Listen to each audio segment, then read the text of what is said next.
Magandang gabi po ulit sa ating lahat. Isang pagpalang araw po ng Panginoon. Nandito po tayo ulit sa ating ah, maliit na pagsasama-sama naman. Ako po muli ang inyong kapatid, si Brother Michael.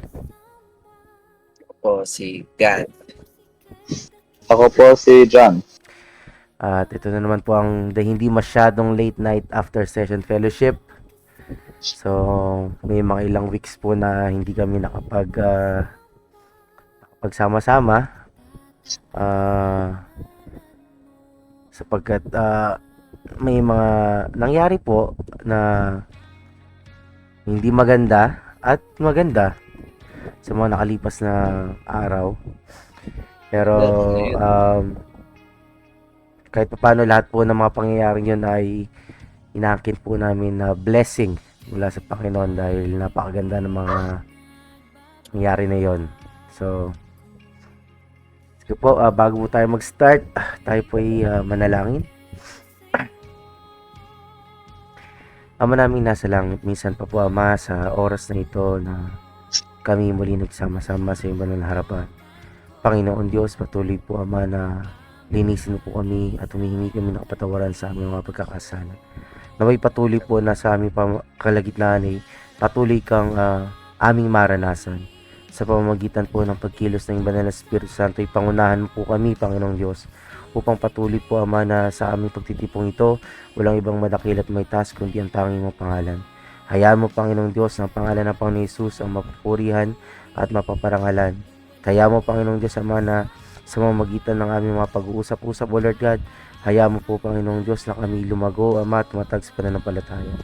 Ikaw nawa magbigay ng pangunawa at karunungan sa bawat sa pusa amin, Panginoong Diyos. Tayo mong tanggapin namin ang lahat ng mga isinalita mo sa amin sa araw na ito. Salamat po, aming Ama, ito po ang aming dalangin sa pangalan po ng aming Panginoon Hesus. Amen. Amen. Well, saan natin to, mga kapatid? Kamusta ang youth fellowship? Nagano ko preparation for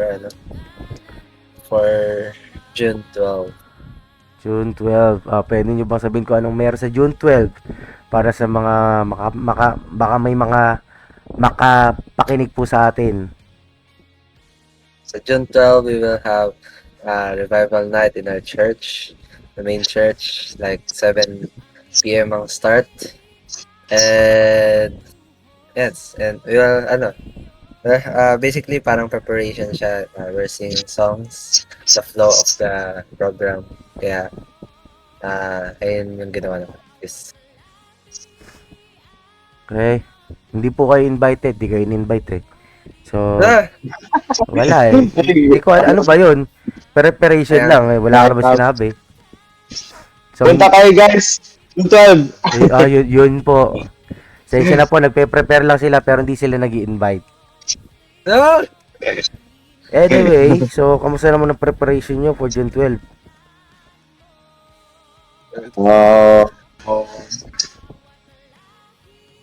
Lot of songs. Ganda. Parang mahirap pero masaya rin. Kaya nun. Sige, bigyan natin ng isang solid na kumbaga solid information. Ano ba yung gagawin sa June 12?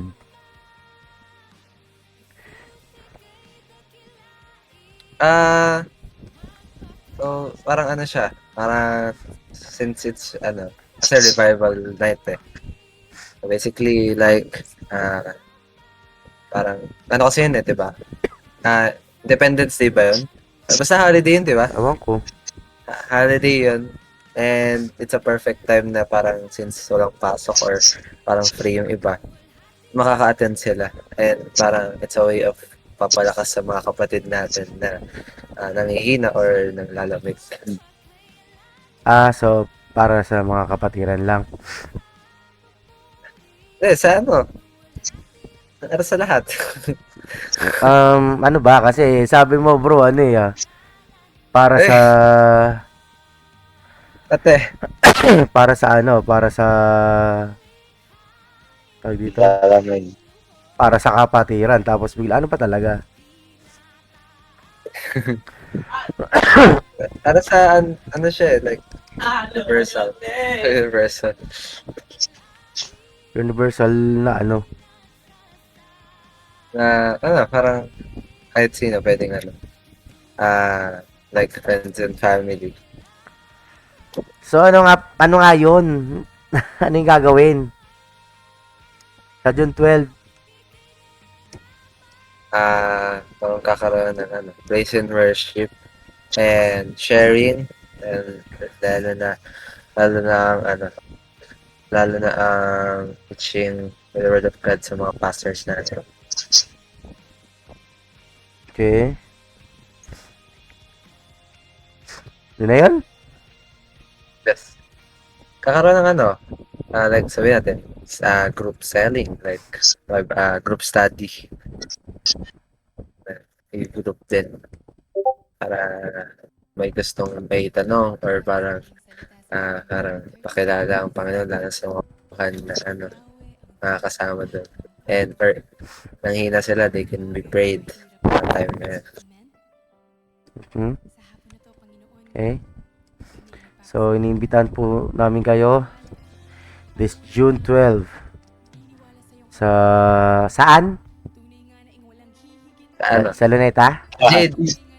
The Jade Compound. Diamond Street. Tama. Di ba?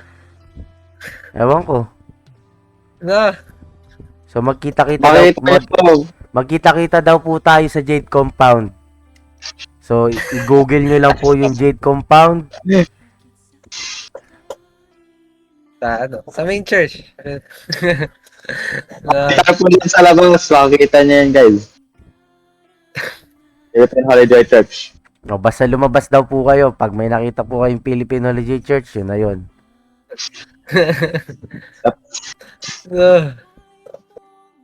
So pagtapos yung pagtapos yung gawin niyo sa revival night, yun na yun? Yun na yung ginawa niyo sa maghapon?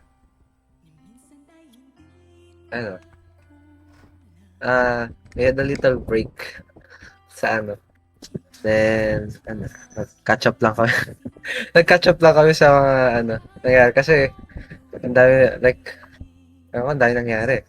Like, yung katulad ng sinabi mo. Like, sabi ko lang may magandang nangyari, may hindi magandang nangyari. Yun lang po yung sinabi ko. Yun. Yeah, parang kami, after namin mag-practice, nagsala-sala lang kami sa prayer room, then kumain kami. Then, nagkahinga lang kami. Oh, Jacob, matulog ka na. Tama na yan. Okay. So, kamusta naman po tayo ngayong araw?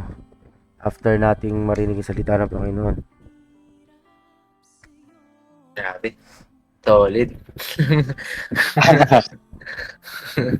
Solid ang tama. Aimbot. Paano naging solid? Ganda ng turo ni. Parang like parang siya? Para sa akin may kaguluhan pa rin. There are some questions na parang I want answers kasi parang alam mo yun, di pa siya clear masyado, lalo na yung unang teaching sa ating head pastor. Ano ba yung tinuro kanina sa atin? Ano ba yung mga naintindihan nyo?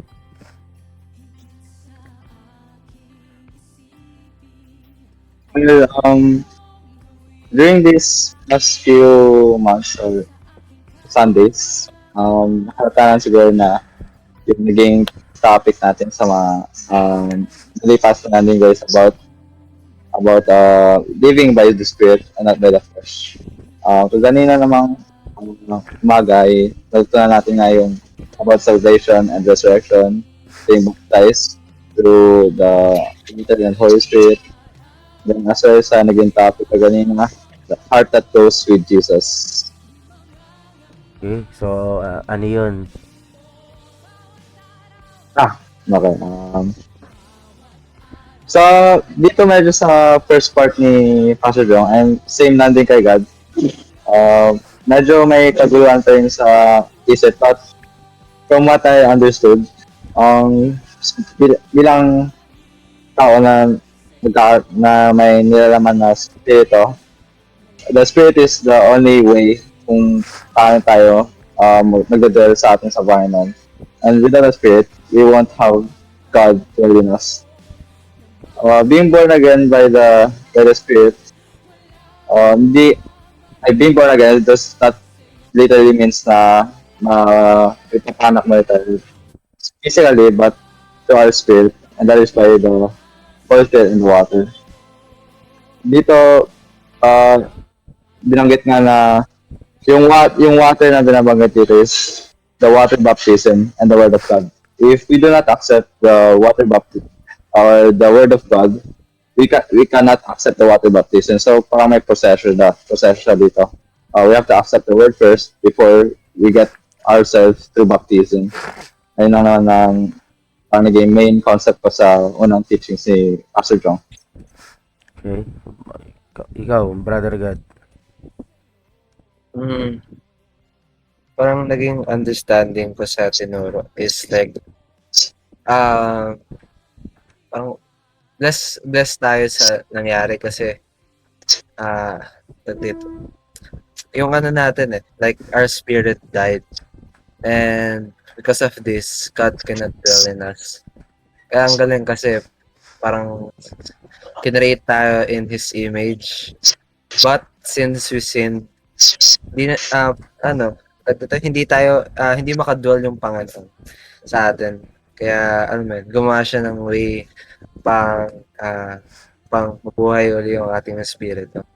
Kasi He wants to reveal Himself in us. But nagiging hadlang is this flesh na tulad ng nangyari sa time ni Noah, where yung sinabi niya na my spirit will not dwell in humans anymore. Kasi naging heavy tayo sa flesh the day na namatay yung spirit natin. So it's important to live spiritually. That's pretty much. So ano yung mga hindi nyo naintindihan dun? Sa akin, kasi sinabi kasi doon na it's yung tinuro kanina, magkaiba yung salvation sa salvation sa resurrection and glory, the glory you will accept. And ayun yung parang naguguluhan para sa akin. Ikaw dyan, ano yung nakakagulo sa'yo? Siguro sa part din sa about being born by the water and Holy Spirit. Kasi Being ewan ko born kapag again. pag namali ako narinig. So, in-explain na kasi dito, yung narinig ko is water. So, yung water daw is equivalent to water baptism and the God. But, what is the Holy Spirit? Ayun lang siguro naging kaguluhan sa isip. Okay. Kasi,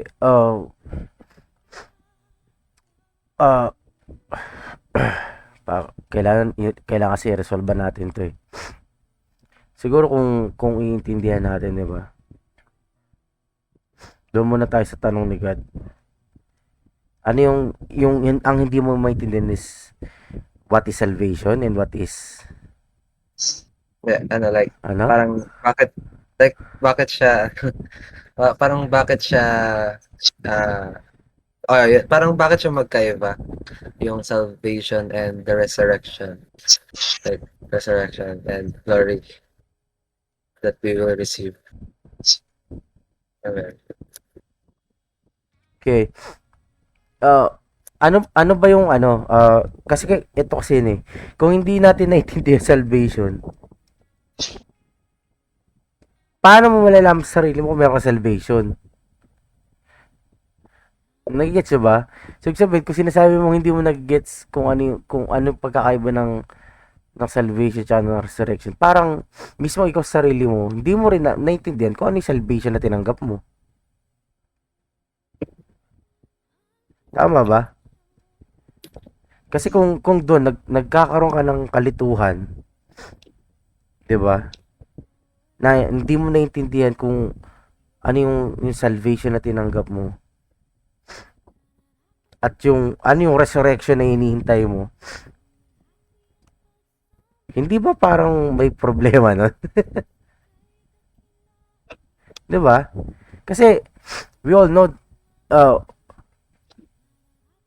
siguro naman pag tinanong kayo uh, bakit naparito ang Panginoon Hesus? Ano sagot nyo?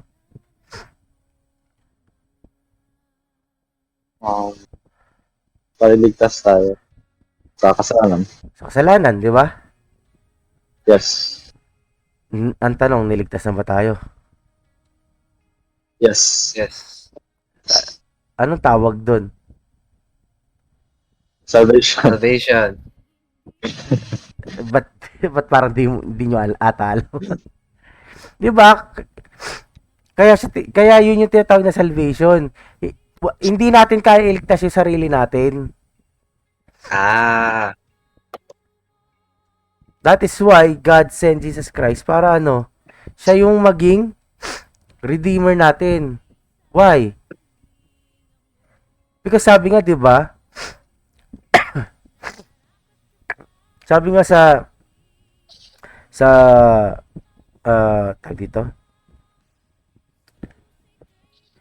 At sa kung titingnan natin, dahil doon sa kasalanan na taglay natin, na minana natin kay Adan. 'Di ba? Anong ang resulta ng kasalanan na yun sa atin? Kamatayan. Kamatayan, 'di ba? Ay. And it says in Romans chapter 6, 'di ba? Verse 23. Sabi doon sapagkat ang kabayaran ng kasalanan ay kamatayan.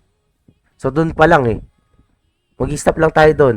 Sapagkat ang kabayaran ng kasalanan ay kamatayan. That is why if we sinned, 'di ba? Anong kailangan nating ano ang kailangan nating maranasan para sabihin mong kasi sa Old Testament, 'di ba? If kapag nagkakasala sila, anong ginagawa nila para mapatawad sila? They need to sacrifice. They need to sacrifice blood. 'Di ba? To show na kumbaga ito yung way nila para mapatawad sila sa kasalanan. Pero doing that kind of ritual ba o command ng kautusan is talaga bang natatanggal ang kasalanan nila? Hindi. Kasi once na magkasala sila ulit, they need to do it again. Parang nata-transfer na. 'Di ba? You can say nata-transfer, pero pag nagkasala ka ulit, ano next? Ikakagawa mo lang ng transfer. Di hahanap ka na naman ng transfer. Kaya nga paulit-ulit silang gumagawa ng ganong sacrifice para sa kasalanan, which is hindi permanent. Kasi as long as nakagawa ka ng kasalanan, you will do it over and over again. Paano lamang ba tayo maliligtas, 'di ba? Paano lang natin mararanasan yung kaligtasan? Kung babasahin natin yung kasunod doon, tatapat ang kaloob ng walang bayad ang Diyos ay buhay na walang hanggan kay Kristo Jesus na Panginoon natin. It means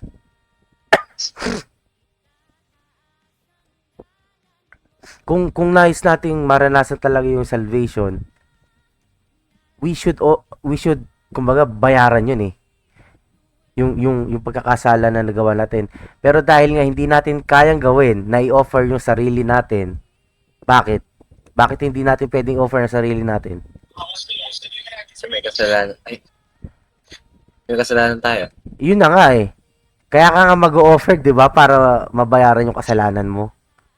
Pero ang tanong, bakit hindi mo pwedeng offer sarili mo? Kasi, di ba parang binayaran mo lang? Ha? Binayaran mo lang. Parang ano, di ba? Kayo ba siya sa ano eh? Kasi, it's like, ah, di ba namatay kasi? Oh. Parang, ayun nga, binayaran mo lang. So, paano mababayarin? Di ba papatayin mo Pamatayan. yung sarili mo? Oo. O, ano, kasalanan ba hindi? Kasalanan? O, babayaran mo yung kasalanan mo ng kasalanan ulit. Kasalanan. Okay. At pag binayaran mo ba yung kasalanan mo na yon, sabihin natin, inoffer mo yung sarili mo. Question, paano mo papatunayan na napatawad ka? Hmm.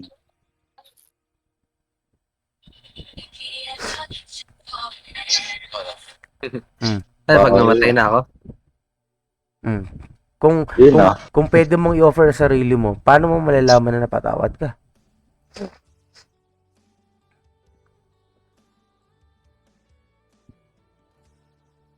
Hmm. Pagtapos, ay, ano? Hindi ko Yun na. malaman yan. Ang katunayan na napatawad ka sa kasalanan mo, buhay ka. Kasi nga ang kabayaran ng kasalanan ay kamatayan. Namatay. O ngayon, kung namatay ka, paano Wala. paano paano, paano mo sabing napatawad ka sa kasalanan?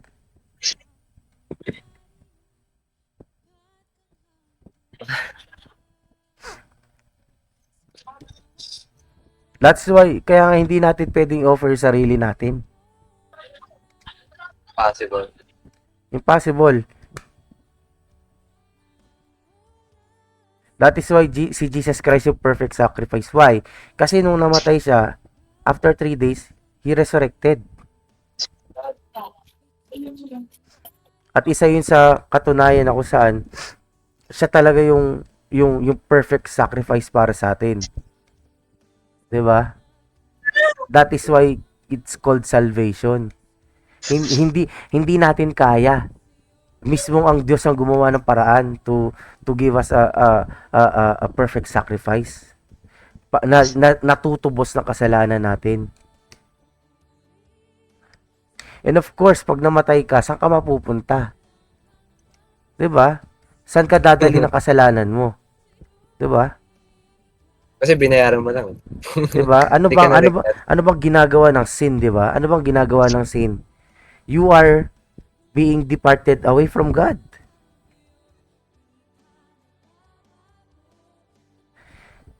Oo nga. Kaya nga si Jesus Christ, 'di ba? We understand, 'di ba, nung during his death, isa sa mga talata sa Bible, 'di ba?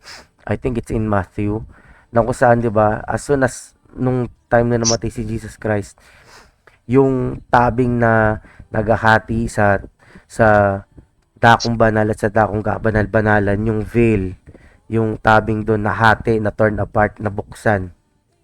Why? It means through Jesus Christ's death, nagkaroon tayo ng way, 'di ba? Na makapanumbalik. Hindi na tayo separated. Nagkaroon tayo ng daan. Nagkaroon tayo ng daan na makapanumbalik sa Diyos. And that's the purpose why God sent Jesus Christ. 'Di ba? Babalik na tayo doon sa topic ni Pastor Chong. Why God sent Jesus Christ for our salvation, 'di ba? Kasi ano bang sinabi sa Genesis chapter 1 verse 6, 'di ba? Ano yung sinabi doon? God created us from his image and likeness. And sabi nga sa first Colossians, 'di ba? Kung titingnan natin, Colossians chapter 1 verse 16, kung ano ka, or 15, Sabi dito sa Colossians chapter 1 verse 15 na siya ang larawan ng Diyos na di nakikita, ang panganay ng lahat ng mga nilalang. Sino yung tinutukoy dito sa talata? 'Di ba? Sabi doon sa English, who is the image of the invisible God, the firstborn of every creation. Alam natin sino tinutukoy nito, 'di ba? Si Jesus Christ.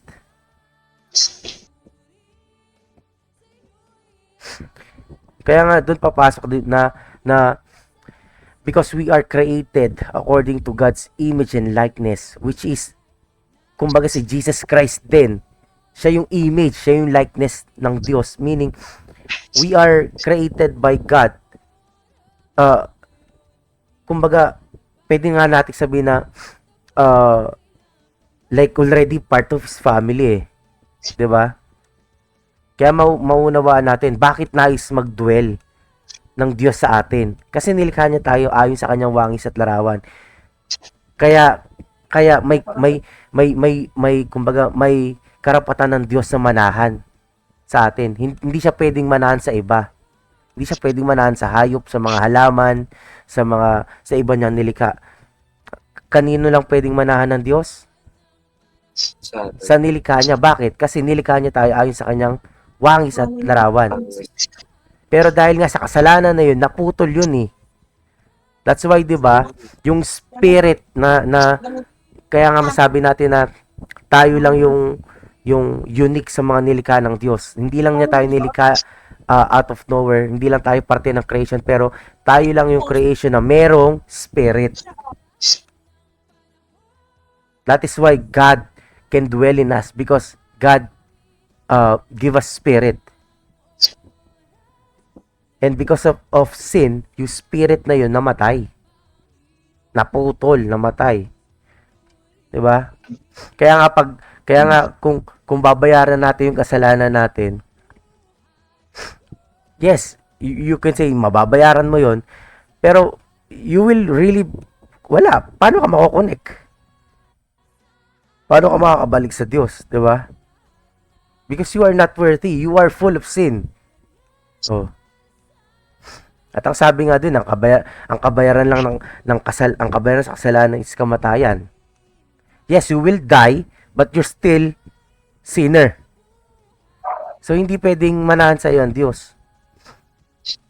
That is why Jesus Christ came. Yun yung salvation. 'Di ba? Para sa spirit, para sa atin. Para yung connection na yun makapanumbalik.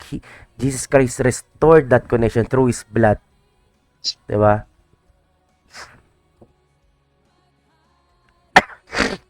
Kaya nga sabi dun sabi sa John, 'di ba? Sa John chapter 1 verse kung daw kamul verse 12. Sa John chapter 1 verse 12. Sabi dito sa Tagalog, datapat ang lahat ng sa kanya nagsitanggap ay pinagkalooban niya sila ng karapatang maging mga anak ng Diyos sa mga katwid bagay ang mga nagsisampalataya sa kanyang pangalan. That's why we believe. That's why through our faith in Jesus Christ, 'di ba? Binigyan tayo ng pagkakataon ng Diyos na maging mga anak niya. And being children of God, if you believe in what Jesus Christ did, 'di ba? Sabi doon sa binasa natin, He then gave him power to become the sons of God. 'Di ba? Ibig sabihin, kung liliwanagin natin 'yon, 'di ba? Kung mananampalataya tayo sa Panginoon Hesus, sa ginawa ng Panginoon Hesus sa atin, God will, kumbaga, take us again to His family. And because we are considered God's family, 'di ba? Kung ano yung meron sa Diyos, meron din tayo. And that is life. That's why kaya nga doon sa talata sa main text na binigay ni Pastor Jong, 'di ba? Sa Romans chapter 8 verse 14 and verse 16, 'di ba? Ano yung proof na tayo'y mga anak ng Diyos? It is the Holy Spirit. O ngayon, ano yung tanong ni Brother John? Hindi niya ata naintindihan ano ang Holy Spirit. Okay. We need to clarify that. You know why? Kasi, kung hindi mo naintindihan at di mo kilala ng Holy Spirit, bakit ka naglilingkod? 'Di ba? It is the Holy Spirit, sabi nga kanina, it is the Holy Spirit who lead us in a spiritual life. Ngayon, kung hindi mo alam Holy Spirit at hindi mo nauunawaan ng Holy Spirit, sino naglilid sa'yo? Do you understand? 'Di ba? That's why, in example nga kanina eh. 'Di ba? In example kanina, 'di ba? Naiintindihan ba natin? Kailan maunawaan natin? Yung paglilingkod ba na ginagawa natin ayon sa kalooban ng Diyos o ayon sa gusto lang natin? 'Di ba? Kaya pansinin nyo, may mga naglilingkod ang alab sa umpisa. Tapos biglang nawawala. Why? 'Di ba? Doon natin maunawaan, yes, sino naglilid sa kanila? Because if you are being led by the Holy Spirit, which is, sabi sa 1 Corinthians, nawa mahanap natin, hindi ako sa Bible text, pero kung hindi ako nagkakamali,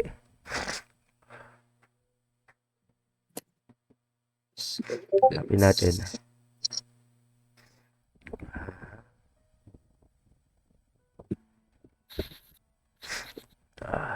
wait lang. Kailangan maging malinaw sa atin yun.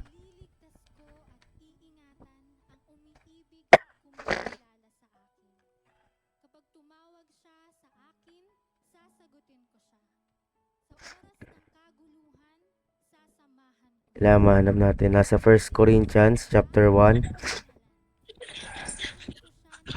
Kailangan maging clear sa atin yun.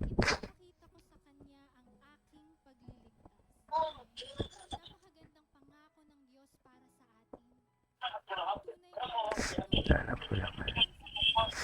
Kasi in-explain ni Pablo eh.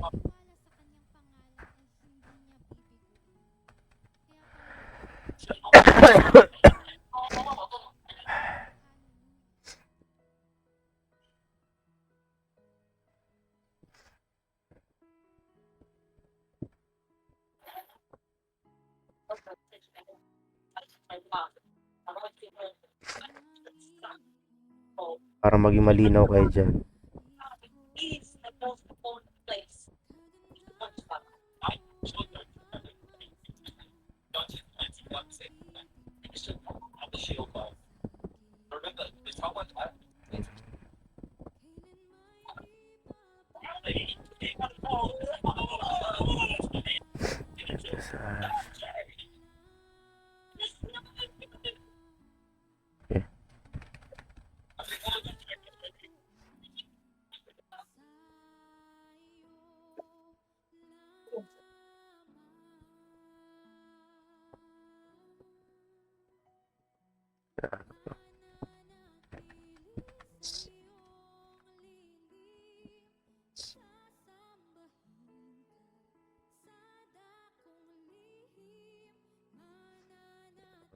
Corinthians chapter 3.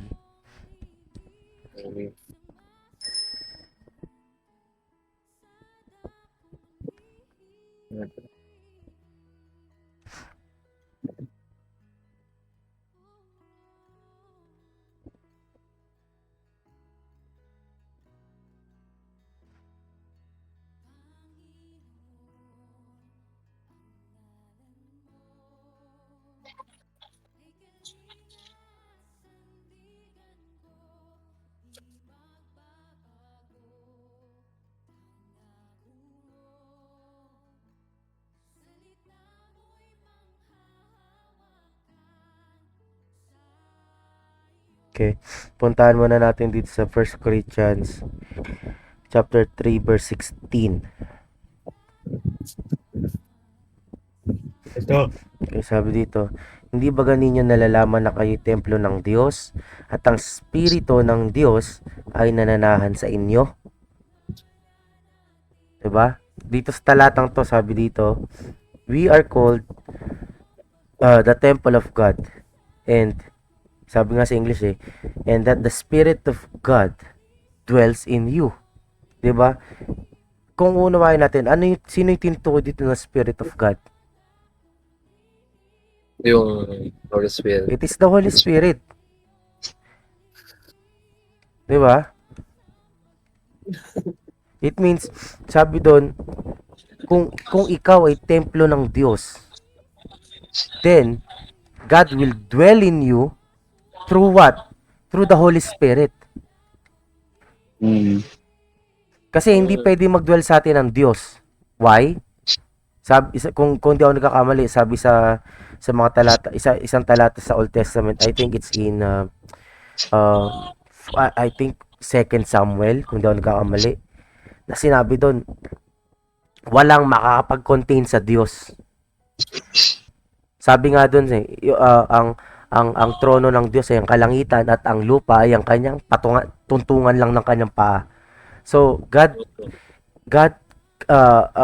himself, kung ang Diyos mismo yung mananahan sa atin, hindi tayo karapat-dapat. Because God is very, almighty. He doesn't need a dwelling place. Pero through the Holy Spirit, which is the Spirit of God which is the Spirit of God,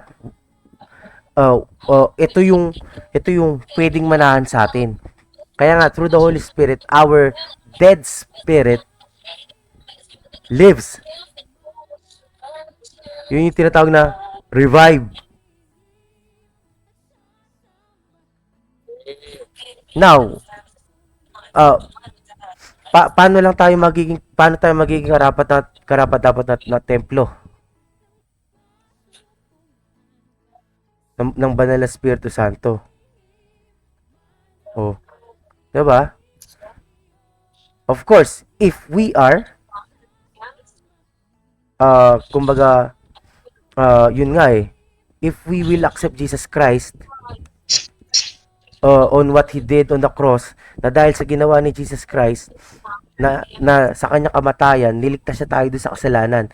And that sin is now, kumbaga, removed in us. Diba? That's why having in faith in Jesus Christ makes us become righteous. Hindi tayo nagiging karapat-dapat dahil sa sarili natin, but we are becoming righteous o nagiging karapat-dapat tayo dahil sa pananampalataya natin sa Panginoong Hesus.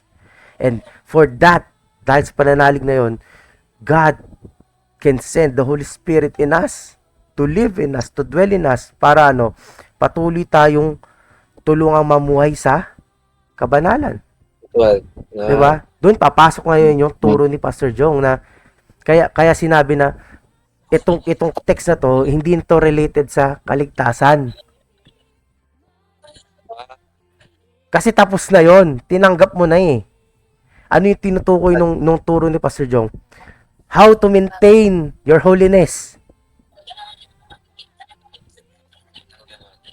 Kaya nga 'di ba? Tinuro nga 'di ba? Of course, when you believe in Jesus Christ, you need to, kumbaga, ano yung paglilingkod na gagawin mo to kumbaga, para patunayan yung pananampalataya mo sa Panginoon Jesucristo. You will be baptized. Why? Kasi ang baptism ay like sign off, like dying with Jesus Christ. Yeah, 'di ba? Baptism is a clear sign that you are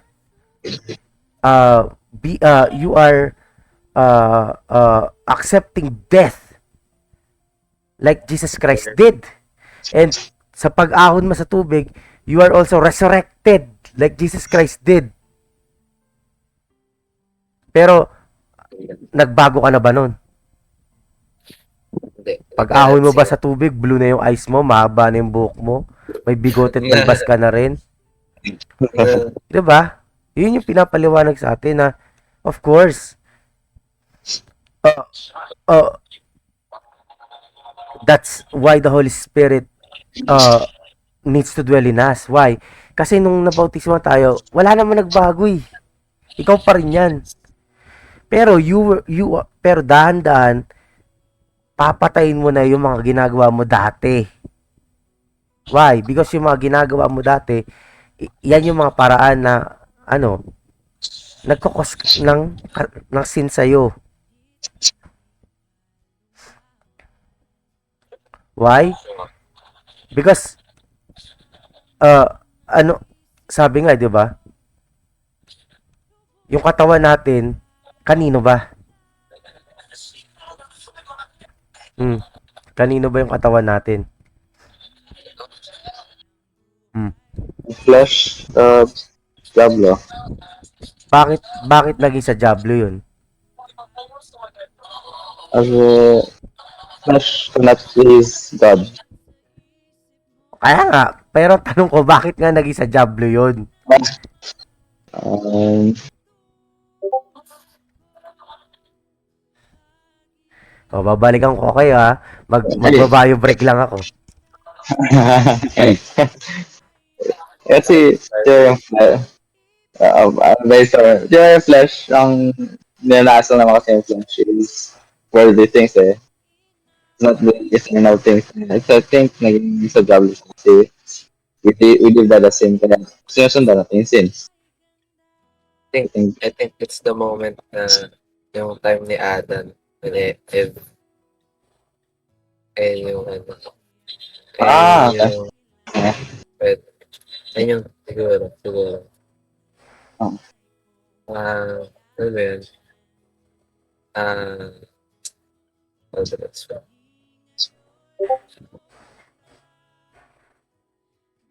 Kaya siya parang naging hindi karapat tapos yung natin flesh.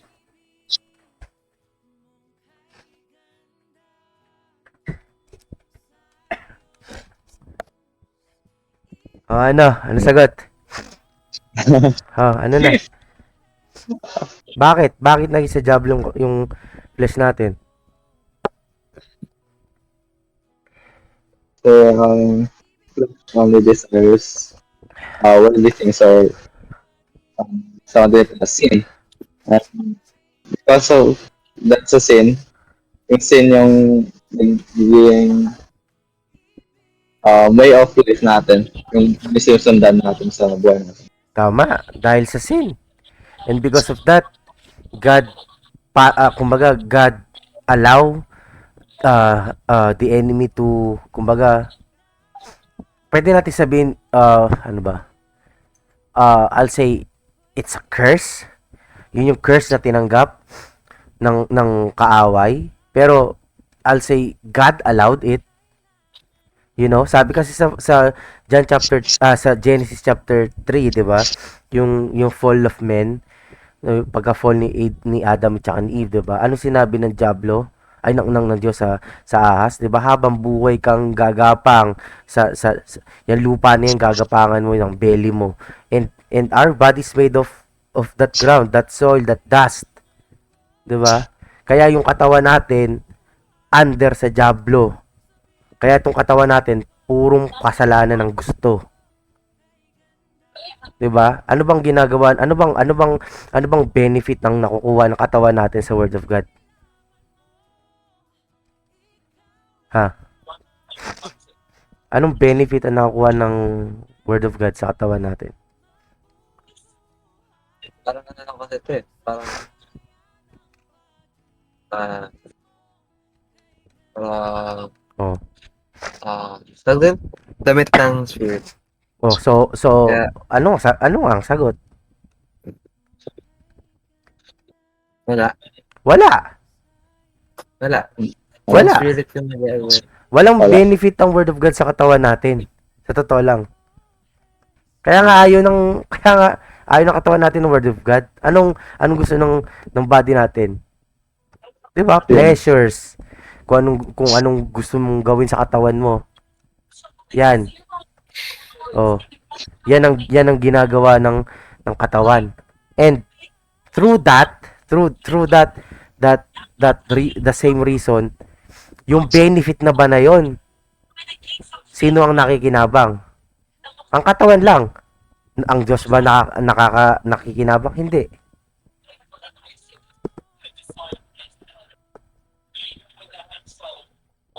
Kaya nga, Kaya nga 'di ba ngayon maintindihan na natin bakit ano eh, 'di ba? Bakit bakit kumbaga pwede natin sabihin bakit parang ang dating ang naligtas lang yung spirit natin hindi kasama body. 'Di ba? You know why? Alam niyo bakit? Kasi sa heaven din na natin kailangan ng body. Yes. Ay, di mo babalik to body nga sa ka ba? Yeah, sabi dun eh, 'di ba? Ang mga bagay sabi nga sa Corinthians eh, ang mga bagay na nabubulok ay hindi pwedeng makinabang sa mga bagay na hindi nabubulok. Eh sa heaven eternal. Ang body natin hindi. That's why Nag-growth. sabi ni Pastor Jong, 'di ba? Yung spirit natin ang magiging spiritual body natin. Doon papasok ngayon yung parang yung hindi niyo maintindihan na glory. Why? Kasi wala naman tayong glory. Si God lang ang may glory. And at darating yung time ibubuhusan tayo ng Diyos ng glory. That is why what we are doing while we are living here in this earth, to be led by the Spirit, para mapuno tayo ng kumbaga ng pagka-Diyos ng Diyos. Sa atin. Kasi yung physical body natin hindi kailangan sa heaven. Of course, kailangan mo yung katawan mo dito para makapaglingkod ka. 'Di ba? Pero doon nga papasok yung tinuturo kanina na what's in your mind? Is it spiritual mind o physical mind?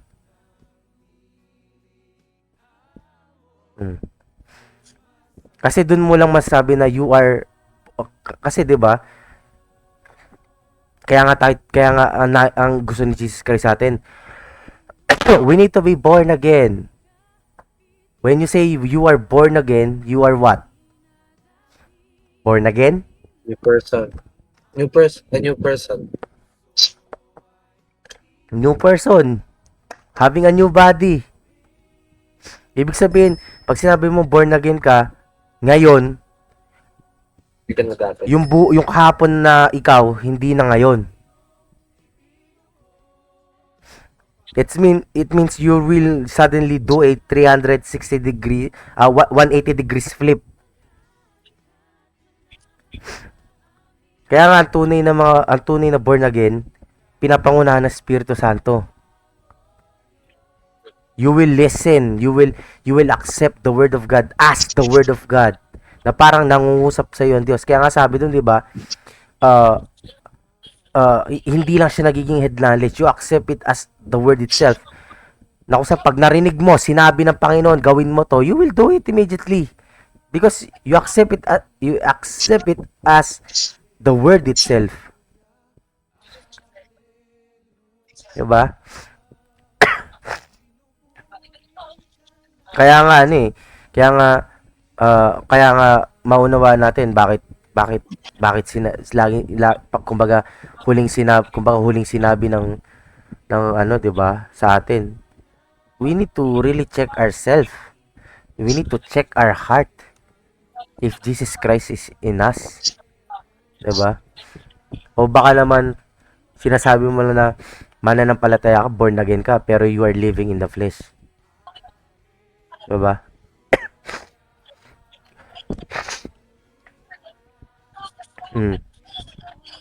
Ano? Baka kailangan nyo pang hintayin ng June 12. Oh. Kaya nga sinasabi sa atin eh, kung a-attend ka ngayon na mga ginagamit na nagre-ready sa June 12, kung sa June 12 pa kayo mare-revive, aba. Ish. Diba? Naman yung kailangan i-revive. Kaya nga natatawa ako kanina, may nag-post ng practice nyo, parang sumasayaw ata. I think more than 2 weeks na kayo nagpa-practice. Pero Paano mo malalaman na, kumbaga, kasi ganito yun eh. Kung talagang, kung talagang yung gawain na to ay gagawin natin para sa Panginoon, dapat pulido na. 'Di ba? Araw-araw nagiging pulido. Tama ba? Pero we need to check. Ano 'yon? Nagiging active lang ba tayo dahil may paparating na June 12? 'Di ba? Kasi I think if we are being led by the Spirit, every day nangungusap ang Diyos sa'yo, may papagawa sa'yo.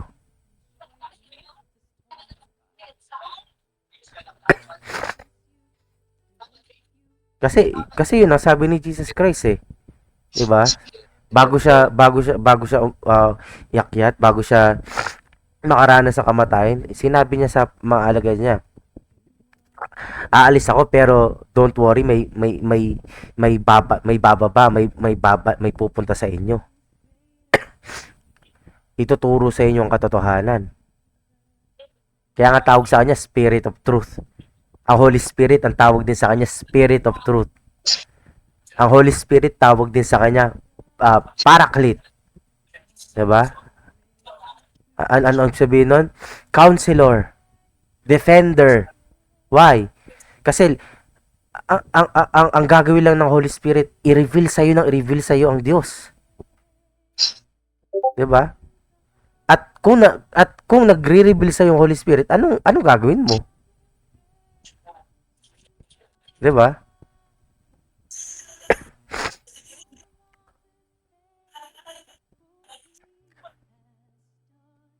Kaya nga sayang. Sayang, 'di ba? Kasi kung talagang tinanggap mo ang salita ng Diyos at nananampalataya ka, magpapabautismo ka kagad. Pero maiintindihan mo ano ibig sabihin ng baptism. Tulad ng sinabi kanina, marami nang papabautismo, hindi alam. 'Di ba? Ritual. It's like ritual lang. Yeah. Kaya nga, sorry.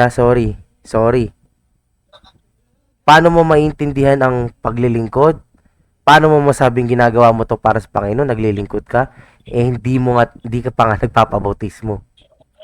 Kasi hindi mo naintindihan ng bautismo. 'Di ba? Nahihirapan. Yeah. Darating yung time, you will fall.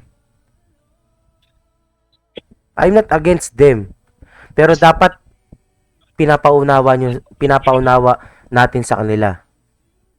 'Di ba? Na kung gusto mo maglingkod sa Panginoon, you need to decide first to follow Him. Yun ang unang step ng paglilingkod eh. You need to decide to follow Jesus Christ. Hindi sasayaw ka kagad. Sasayaw ka pero hindi ka pa nagde-decide na sumunod sa Panginoon. 'Di ba? Oh, yung mga kasama nyo bang mag-pepperburn sa June 12? Nag-decide na bang sumunod sa Panginoon? I think much better this coming practice day or kailan na fellowship, you need to tell them. Kung talagang desidido kayo na gawin to sa Panginoon, you need to first obey. Follow Him. Magpabaptize kayo. Hindi ko to sinasabi para maging member sila ng church kasi hindi nakasulat 'yon. Hindi sinabi na pag nabautismon ka na, member ka na ng Philippine Holy Joy Church, may bababa sa'yo na logo ng Philippine Holy Joy Church. Hindi ganoon eh. But it said kasi, 'di ba? Baptism symbolizes your death with Jesus Christ and your resurrection with Jesus Christ. That's why baptism is very important. You are now deciding to kill yourself, your desires, your righteousness, your own will to follow God. Diba? I hope nawa yung iba na mga ka-churchmate natin, they can listen sa pinag-uusapan natin.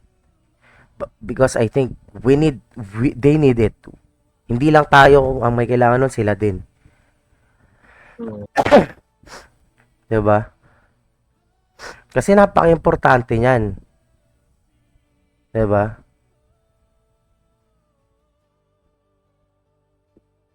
That's why it's we need to clarify it to them na of course you can serve. You can serve Jesus Christ. You can do this for Jesus Christ. But is it according to God? To God's will? 'Di ba? Ayon ba 'yun sa kalooban ng Diyos? Kasi alam natin na kung kalooban ng Diyos ang susundin natin, kailangan muna nating sumunod sa ipakita yung pagsunod na 'yon. That's why baptism is very important. You're killing, you are deciding to let Jesus Christ dwell in you. 'Di ba?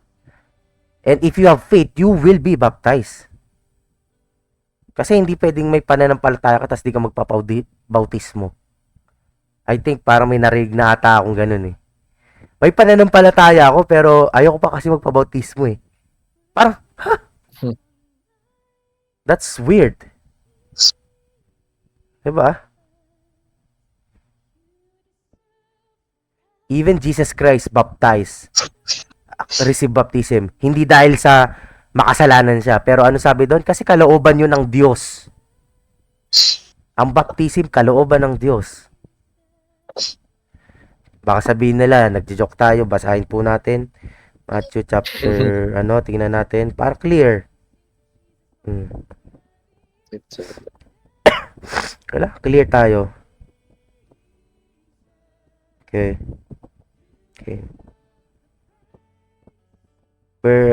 Matthew chapter 3 verse 14 to 15. Yan. Sabi doon, datapwat ibig siyang sansalain ni Juan na nagsasabi, kinakailangan ko na ako'y iyong bautismuhan at ikaw ang naparirito sa akin.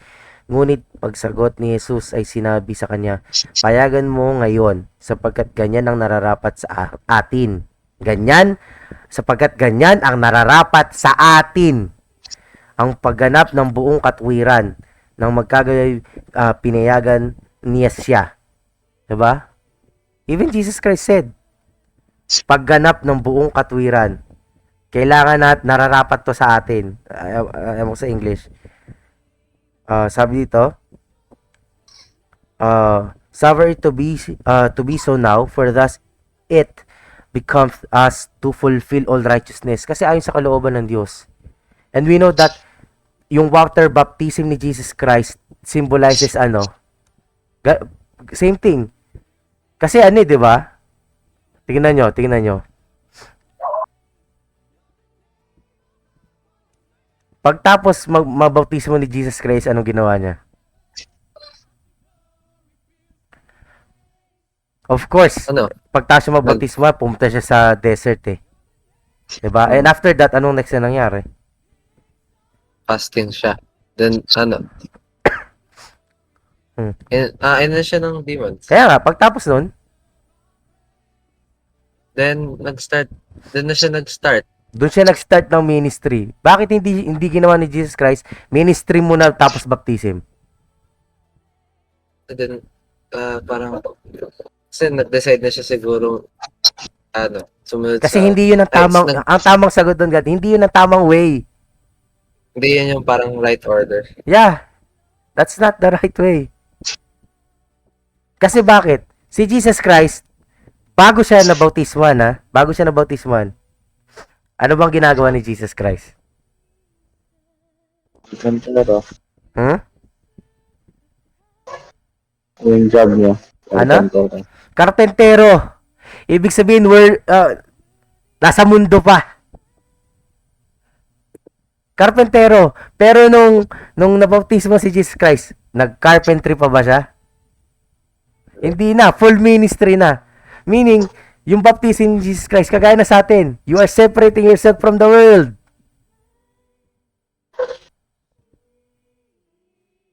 Kaya nung nabautismo si Jesus Christ, hindi mo na siya nakita nagpukpok ng pako. Full blown ministry. Same thing, ano ang baptism, 'di ba? Killing your old self. Dying on your old self. At ang mareresurrect si Jesus Christ. Kaya nga pansinin niyo, 'di ba, nung nabautismo si Jesus Christ, agad bumaba yung Holy Spirit. Mm. Why? Kasi full-blown ministry. Kasi ang gagawin na niya para sa Panginoon, ayon sa kalooban ng Diyos. Sino ba sa atin dito nag-ministry muna bago mabautismuhan? Meron ba sa ating tatlo? Kaya ako, hindi. 'Di ba? Hindi sa pag-aano, pero that's why baptism is important. Tama. I'm sorry, I am not judging them. Pero if you are not yet baptized, tapos gumagawa ka kagad sa ministry, sino nag-uutos sa'yo?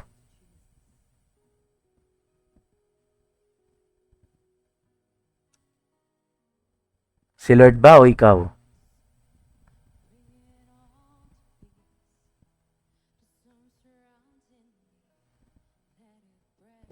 Mm. Diba? That's why baptism is very important. Kaya inaano talaga siya sa atin, sa totoo lang. Kasi I think pwede mangyari yun eh. If we are baptized, then the Holy Spirit will dwell. Sabi nga sa atin, 'di ba? If we really have faith, we really have faith and we are baptized. Meron na tayong we are being led by the Holy Spirit na mangungusap na yung Espiritu Santo sa atin. But ang kailangan kasi natin yung dwelling eh, yung pananahan eh. Why? Because God wants to mangyari sa atin yung tinatawag na Emmanuel. Ano ba yung Emmanuel? God is with us. 'Di ba? God is with us. At hindi pwedeng manahan ng Espiritu Santo sa isang maruming templo. That's why we need to kill ourselves. Mm.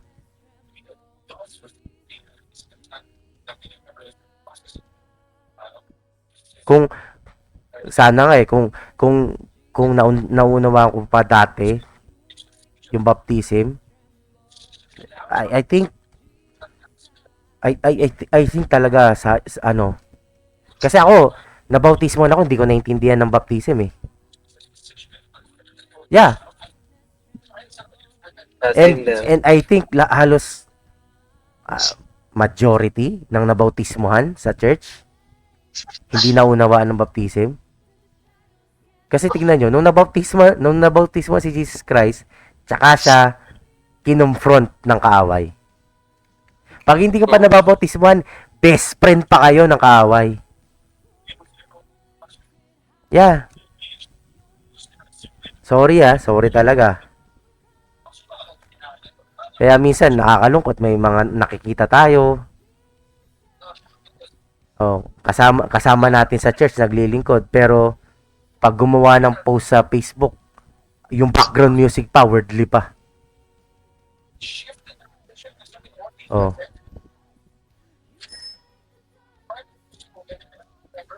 Diba? Gumagaya pa sa trend ng sanlibutan. That's why sometimes it hurts. Diba? Lalo na kung close mo, di mo masabihan. Buti na lang wala akong close. But it's true. We need to really check if we are living in the Spirit. And of course, it's hard. Yun yung tinuturo kanina eh.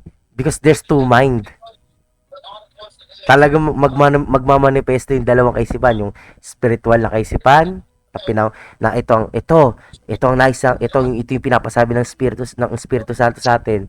We need to do it. Or ito, yung dati mong ginagawa, yung laman mo, ay hindi, wag yan, ganito. Wag ka sumama dyan, mas maganda mag-depend ng thesis. Na. Yo. Diba? We really need to check. Sa totoo lang. Oh. That's why, totoo yun, yung sinabi ni Pastor Manny sa atin. Mas maganda bago yung revival. Revive na tayo. Hindi yung tsaka ka pa marirevive sa revival night. You know why? Alam mo bakit? Kung bakit ko nasabi pangit yun? Kasi kung sa revival night ka marirevive, bago ka na-revive, may ginawa kang paglilingkod nun. Gets nyo ba? Kung may ginawa ka ng paglilingkod, tapos dito ka pa na-revive, yung ginawa mo, sayang. Wala rin. Di ba? That's why we need to be revived now. We need to be revived now. Oh. And, dapat, sayang eh. I really suggest, Brother God, sa susunod na meeting nyo ng Sunday, ipapanood mo sa kanila yung 21.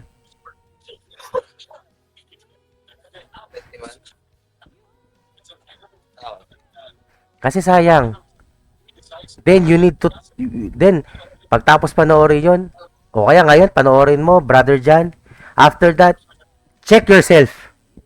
Kung yung sa pananood mo, yung pananampalataya mo, masigit pa doon sa napanood mo. Because, ganun yung I think I can say ganun ang mga pinangungunahan ng Espiritu Santo. It's hindi ka maniniwala sa akin, Brother John, hangga't hindi mo napapanood yun.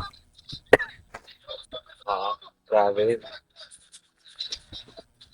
Then you need to check yung ginagawa ba natin ngayon, pwede nang katapat ng pinanood mo. We need to check. Kasama ako dun, hindi yung 20, hindi yung 21 20 lang. We need to check. 'Di ba? Kaya nga doon pa lang sa tinuro ni Pastor Jong, alam ko maraming nalito. Kahit ako din nalilito rin ako eh. 'Di ba?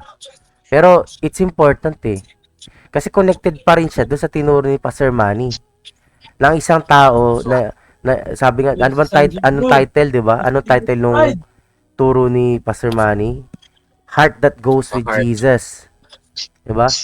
Ang isang taong puspos ng Espiritu Santo may ganyang puso. Gusto lang yung gusto ng puso niya lang yung mga gusto ni Jesus Christ. Kasi ang Espiritu Santo ganun din. Ang gusto lang ng Espiritu Santo yung mga gusto ng Diyos. Yung mga ginawa ni Jesus Christ puro gusto ng Diyos. 'Di ba? Kaya nga tinuro sa atin, 'di ba? Dapat yung 3 things na meron tayo. Ano yung 3 things na dapat meron tayo? 'Di ba? We need to do things out of the will of God, number 1. Number 2, according to His purpose. Number 3, according to His pleasure. 'Di ba? Sa Tagalog, yung gagawin natin ayon sa kalooban ng Diyos. Ayon sa nais ng Diyos, purpose, ayon sa kagustuhan ng Diyos. 'Di ba? We need to do. Kaya nga sakop niyan yung kahit yung everyday lives na ginagawa natin eh. Bilang sa isang araw. Oh, hindi lang isang araw, hindi lang June 12. Hindi lang every Sunday. Hindi lang every Sunday. Kaya nga I think tama 'yon. Pag naglilingkod tayo sa Panginoon, hindi pwede yung okay na to, pwede na to. Actually, dapat pag may nangyari ang hindi maganda, malungkot ka. Kasi, para sa Diyos yun eh. 'Di ba? And if you're going to do something for the Lord, na gusto ng Panginoon, you will do it the best. B-E-S-T, the best. Diba? It's not perfect, but you will do it the best. Thank you. Kaya nung nasa Karanglan kami na praise the Lord, naranasan ko mag-song lead. Natutuwa ako doon. Naranasan ko mag-song lead, naranasan ko rin ang kinatatakutan ng mga nagsasong lead. Habang kumakanta, bigla pumiyak. Pero tuloy-tuloy lang. Yes, tuloy-tuloy lang. Kasi para kay Lord yung iba pag pumiyok, tatawa na, hihinto. But sinabi ko nun, pumikit lang ako, Lord, itutuloy ko. Kahit nakakahiya. Sabi ko, kahit nakakahiya, pipikit na lang ako para sa ito So, kahit na nag-ahabol ako ng hininga nun, sige, bigay todo ako, sige. Kasi dapat ganun. Diba? Kaya napakasaya namin. Sayang brother John, wala ka. Kasi naranasan talaga namin yung kumbaga yung provision ni Lord. I don't know, pero masabi ko lang, matitestify ko lang sa yung pagpunta namin ng Taptabaco. Napakasaya namin. Masabi ko na napakabuti ng Panginoon. Magic. Pero umakyat kami doon hanggang sa bumaba kami. Wala kaming ginastos. Isip-isip pa namin nun Ang isip pa namin nun. Habang nasa Taptabaco kami. Sardinas. Yes. Yung kanin, Yes. naalanganin pa. Kasi, kayo, baka di kayo makasaya. Pero grabe yung ginawa ni Lord sa amin nung nasa Taptabaco. Sabi ko, matutulog kami dito. Walang pinto, walang higaan, walang kama. Pero hindi, pinatulog kami sa bahay. Maayos ang namin. Malaking kama. Malaking kama. Nakakatuwa. Sa pagkain, nag-almusal kami. Busog na kami. Maya-maya, tinanong pa kami, oh brother, mag-almusal na po kayo. Sabi ko, first time kong maranasan, 2 almusal. Yes. Parang appetizer. Grabe. Kaya nung nasa Taptabaco kami, talagang sinagad namin, nag-visitation kami, nangamusta kami ng mga kapatiran, nag-Bible study kami. Ayan, si Brother God, patunay, nagsasabi yan, nahihiya pa. Yung mga tinanggap namin, mga blessing nung nasa Taptabaco kami, parang, sabi nga ni Brother God, parang nakakaya, sobra-sobra. Yes. Well, because, promise ni Lord yun Kinakanta pa nga natin yun Sapat na, higit Bigyan pa. ka na Diba? Kinakanta natin yun. Sapat na, higit pa. Tapos mahihiya ka. Diba? Pero promise ni Lord yun Oh. Sapat na, higit pa. Oh. Kahit na, diba? Kahit na sabi natin na may nangyari pa doon. Kasi that time may patay. Pero yung gawain hindi na hinto, natuloy pa rin yung gawain. Testify ko. Kaya sayang, Brother John, 'di ba? Sayang. Ang pangit na naririnig mo lang yung kwento namin. Yes, maganda mo naranasan yun. Isa pa sa natutuwa ko noon, yung pamangkit ko si Jacob. Kasi that time nung magba-Bible study kami sa Taptabaco, dapat si Sister Jonah magpe-prayer noon, opening prayer. Pagtapos ng opening song namin, bigla na lang tumayo si Jacob. Tapos nag-opening prayer. Na hindi ko na-expect, hindi ko sinabihan, nagulat talaga ako. And then, nung pagtapos siya noon, pinuntahan ko siya kasi dapat si God na yung magtuturo noon. Actually, nagbubulungan kami noon. Alam mo ba sabi niya sa akin noon? Kailan, magtuturo na ba ako, Tito? Kasi akala ni Jacob, siya yung mag-share that time sa Taptabaco. And then, doon pala nagulat na ako kasi akala ko biro-biro lang, pero nagpe-prepare siya to share. Ano yung mga tinuro sa kanya sa worship service nila doon kila Sir Dari sa baba. Tapos nung nasa putlan na kami, tatanong din siya, Tito, magsi-share na ba ako? Oh. Sabi ko, wow. Natuwa talaga, wow Lord, thank you Lord, kahit papaano yung kasama naming malit na bata. 'Di ba? Tapos habang pauwi kami dito, no, nagsabi siya sa akin, Tito, success, nakatapos ako ng isang mission. Sabi niya, tuwan-tuwa siya, sabi niya. Although kahit na naging may pasaway siyang, may mga, kasi bata siya, minsan pasaway, may nagagawa siya mali doon. Pero nakakatuwa. Nagiging ganun yung mindset niya. Even in our Friday prayer meeting, kahit bata siya, nagno-notes siya. Nagtitake notes siya sa cellphone, yung verse, tinatanong niya sa akin, anong natutunan niya, sinusulat din niya. Nakakatuwa. 'Di ba? Which is, dapat ganun ang ginagawa natin. We are preparing children to become disciples. 'Di ba? That's why we need to prepare our hearts, 'di ba? Kaya nga, pinagpipray ko ngayon, nako, pag wala pang schedule ng mission sa Cebu, ako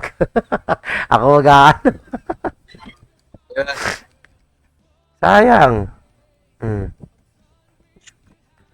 Ang sarap nung mga pinaranas ni Lord sa Karanglan. Hindi lang sa Karanglan eh. Ang dami. Oh. Kaya nga, we really need to to check our hearts now. 'Di ba? Kung talaga bang yung puso natin is aligned, 'di ba? If we really want to serve God, 'di ba? Kailangan yung three things na yun meron tayo according to His will. 'Di ba? According to His purpose and pleasure. Yung tatlong yun, hindi tayo ang magbe-benefit. Ang Diyos talaga. Pero may pangako naman kasi yung Diyos eh. 'Di ba? Sabi nga niya sa Matthew chapter 6:33, 'di ba? Kung tama ako. Matthew 6:33. Ito yung lagi nating alam natin to, lagi natin itong binabasa, lagi natin itong pinangahawakan. Sabi niya, no, dapat hanapin muna ninyo ang kanyang kaharian at ang kanyang katwiran. At ang lahat ng mga bagay na ito ay pawang idaragdag sa inyo. 'Di ba? Lagi natin ginagamit 'yan. Oh. Ang tanong, nahanap na ba na natin yung kaharian? Oh.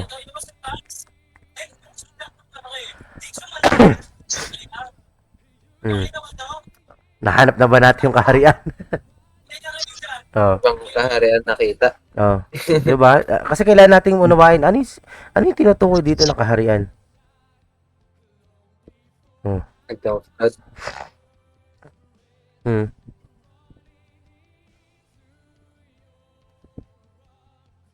I think it's the kingdom of God.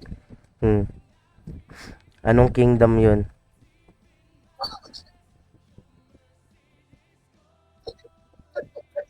Diba?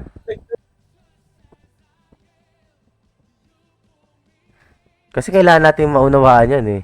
Bakit? Ano kayang kingdom yun? Diba? Alam mo ba yung kingdom na yan, Brother John?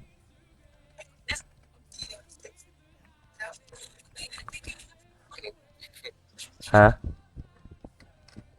Yeah. Patay. Ibang kingdom. Okay, basahin natin kung anong kingdom yon. Colossians chapter 1. Verse 13. Colossians chapter 1 verse 13. Sabi dito, na siyang nagligtas sa atin sa kapangyarihan ng kadiliman at naglipat sa atin sa kaharian ng anak ng kanyang pag-ibig. Diba? So, sa English, who has delivered us from the power of darkness? Power of darkness, tinutukoy nito si Satan. Diba? And has translated us into the kingdom of His dear Son. So, kaharian, Jesus. yung kaharian yon, kaharian ng kanyang anak. Sino yung anak na yon? Jesus. Jesus, di ba? So, ano yung kaharian ni Jesus Christ?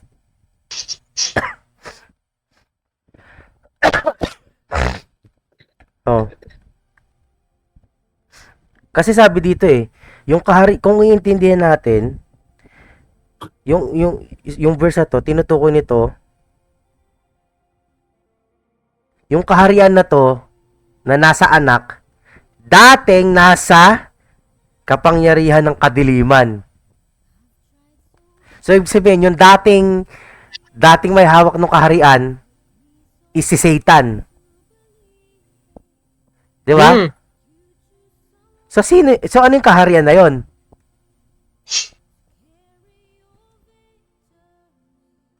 Tayo. Tayo! Mm. From being the kingdom of darkness to the kingdom of the sun. Tayo! At dahil kingdom na tayo ng Son, kingdom na tayo ni Jesus Christ, pwede na bang tumuloy ang Diyos? Yes. Yes. So He will dwell now in that kingdom. God will now dwell in that kingdom. Oh. Kaya nga 'di ba sinabi ni Jesus Christ, yung kingdom ngayon inaatake ng kaaway. Rise of Kingdom. Bakit inaatake ng kaaway? Kasi tayo 'yon. Tayo yung kingdom na yun eh. Ngayon gusto niya tayong sirain. Yes, nire-raid. Oh. Tayo. Sino ba yung nakatira sa atin ngayon? Oh, kung kingdom na tayo ng anak at pwede nang mag-dwell ang Holy Diyos sa Spirit. atin, di ba? It is the Holy Spirit who needs to reside. Kaya nga anong tawag sa atin kanina? Temple of God. Kasi sa temple of God lang pwedeng manirahan ng Espiritu ng Diyos. So tayo yung kaharian na yon.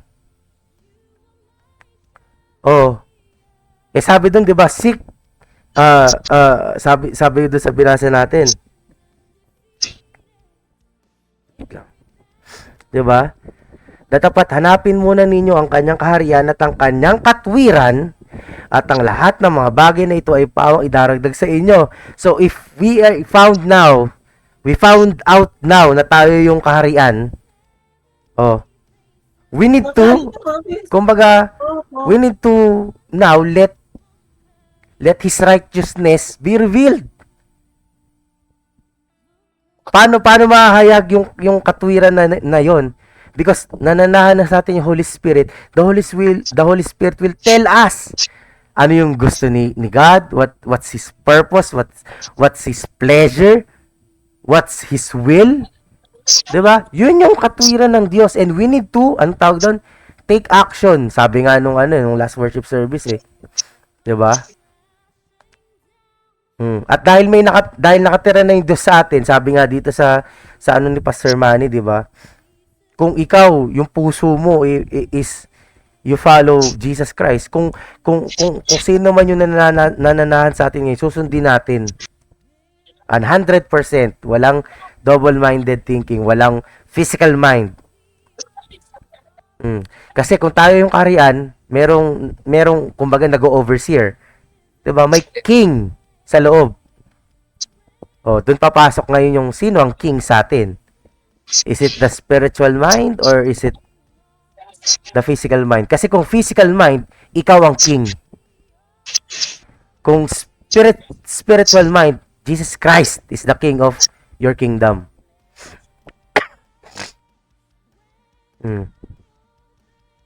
Kaya nga ito na yung time talaga sa totoo lang.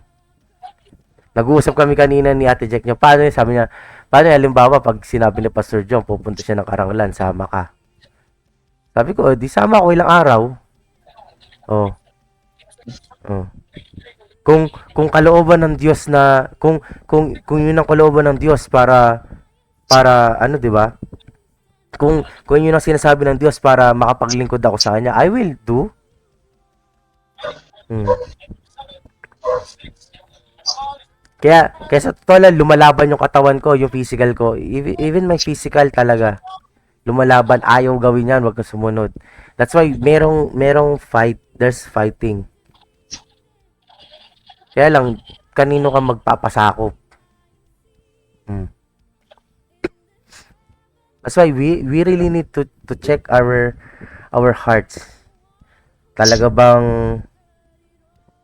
ba na we are doing this? Talaga ba na yung heart natin is kumbaga after na kay Jesus Christ? 'Di ba?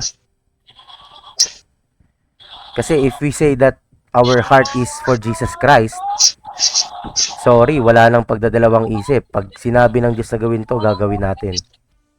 Oh. Oh. 'Di ba? Kaya nga wala nagbubukas ng Bible ngayon eh. Bakit? Kasi ayaw nila pag binuksan mo kasi yung Bible, may sasabihin sa'yo si Lord, may papagawa. Ang tanong, gagawin mo ba? Oh. 'Di ba? We need to really check. Oh. Kailangan na natin talagang siya sa atin yung sarili natin. That's kaya nga grabe sa totoo lang feeling ko. Of course, piniprepare tayo ng Diyos para sa revival night. Pero hindi tayo piniprepare ng Diyos para sa araw ng revival night. Piniprepare tayo ng Diyos bago mag-revival night. Kasi sa totoo lang, ewan ko nakapag-invite ba kayo para sa revival night? Yes. May umaccept na. Oh. Di pa sure sila. Diba? Kasi I think yung revival night dapat hindi para sa church natin eh. You know why? Kasi dapat yung revival night natin para sa ibang mga kaluluwa. Para nga ma-revive sila eh. Kasi dead yung spirit nila, di ba? So we need to invite. Hindi yung i-invite natin yung nasa loob ng church.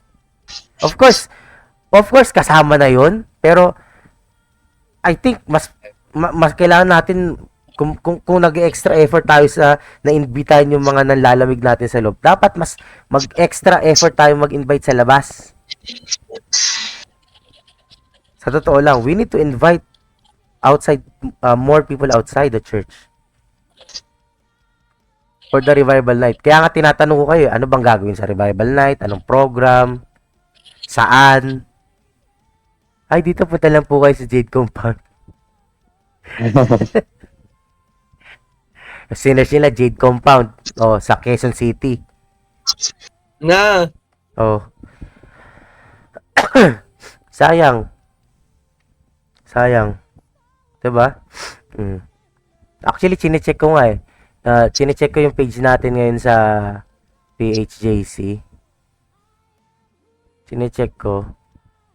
Ilang share na kaya? Nag-i-invite pa talaga tayo? Kasi tinignan ko yung share ng page natin, yung Philippine Religious Church, yung ginawa nating invitation para sa revival night. 10 share lang. Ilan tayo? Ibig sabihin, 10 kaluluwa lang yung masipag. Yung may nawawala. Diba? Alam ko social media to. Pero I think i-share mo, pipindutin mo lang 'yan, share mo lang sa sa Facebook mo. Diba? Yes. Oh.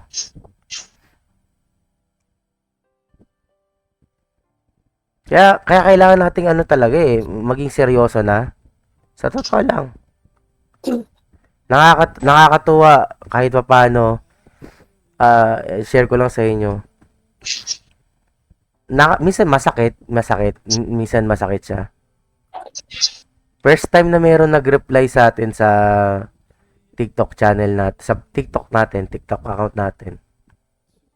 And I think it is the enemy.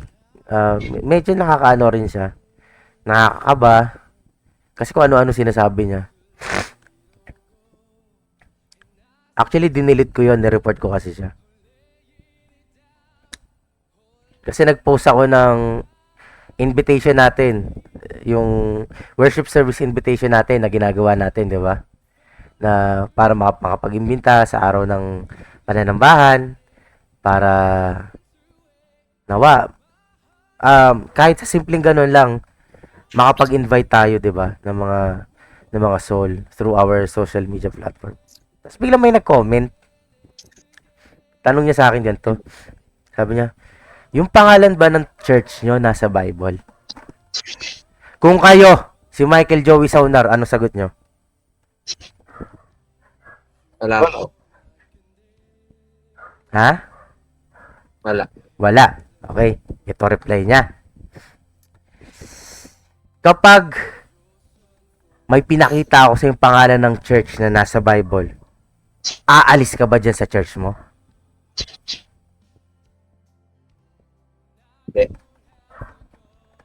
Hindi. Hindi. Alam nyo ba na sa simpleng ganun lang, kahit pa paano parang nakakapag-conversation na tayo? 'Di ba? Pero, what if mangyari yan personal? Hmm. Can you defend your faith?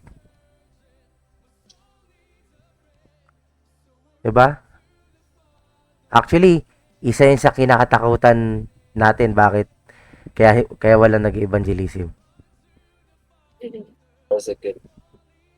Natatakot sa ganyan. Oh. Actually, sinabi ko sa kanya nun, "Good day, brother," sabi ko. "Ang pangalan ng church namin wala sa Bible." Tapos, smiley. "God bless." Tapos, nung yung pangalawang tanong, yung sinabi niya, okay, pag may sinabi akong ganyan na pangalan ng church sa Bible, ganyan, alis ka dyan. Ihinto mo na yung ginagawa mo.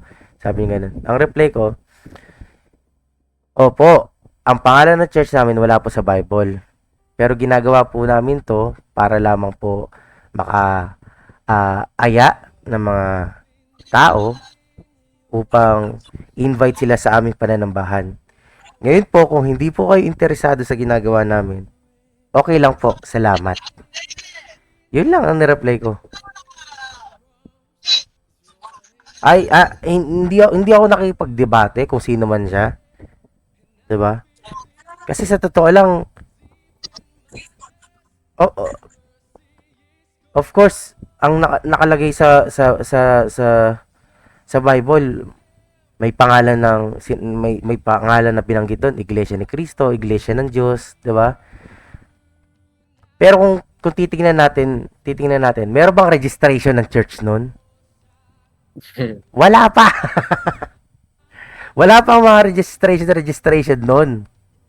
'Di ba? But we do understand na ang tinutukoy doon, pag sinabi mo iglesia ka ni Cristo or iglesia ka ng Diyos, tinutukoy nun mananampalataya. We're a temple. 'Di ba? Of course, kung saan nananahan ng Diyos, yun ang tahanan ng Diyos. Oh.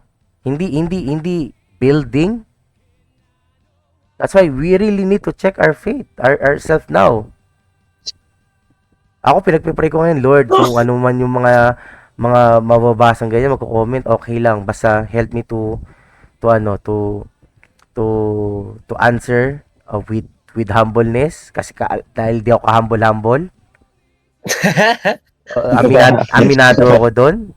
Matalim yan. Matalim yan eh, matalim.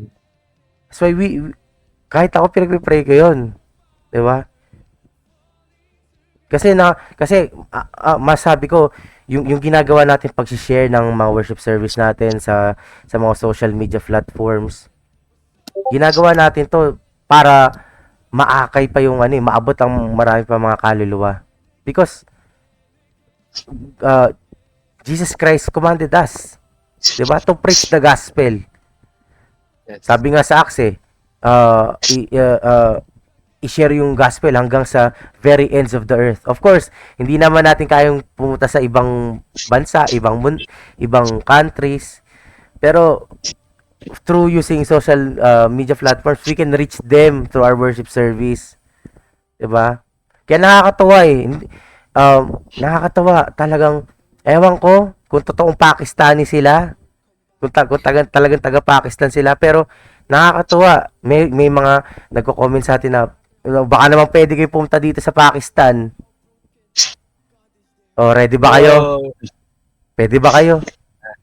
okay, Oh. may Kasi passport sabi sa comment, nako, ang mga tao dito kailangan talaga ng salvation. Kung pwede lang po mag-seminar kayo dito, mag-preaching kayo Ayun. dito kasi yung mga kaluluwa dito. Sabi nung ano eh sabi natin, check mo, kung taga Pakistan yan, bakit naiintindihan yung worship service Tagalog? Sabi ko, iba na ngayon ang technology. Yung mga videos natin na pinopost kahit Tagalog yan, pagdating sa ibang bansa, merong caption yan na English. Nata-translate sa language na naintindihan nila. So wala nang reason para hindi tayo mangaral. Mapa face to face or online.